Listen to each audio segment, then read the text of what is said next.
Nie je jedno, v aké pôde sa tie ovocné stromky pestujú. Ak sa dopestujú ovocné stromčeky v pieskovej pôde a zasadia sa do ilovitej, tak majú veľký problém sa jednoducho presadiť a počase chradnú a vysychajú. Ono to aj o tom, že v pieskovej pôde sa rýchlo voda tratí, živiny sa dostávajú rýchlo preč, hlavne do podložia a ten stromček jednoducho nestíhajú tie škôlky, sa povie, že nabúcha tými živinami. Ilovitá pôda zadržuje vodu, zadržuje živiny, tí stromčeky sa z nej skorej dostanú.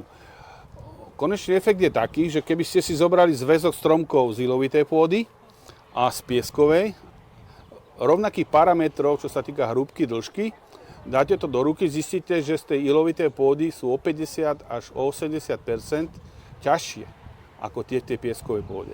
Takže v tých tvrdých podmienkách sa dopestujú a oni sa jednoducho dokážu adaptovať v akomkoľvek prostredí.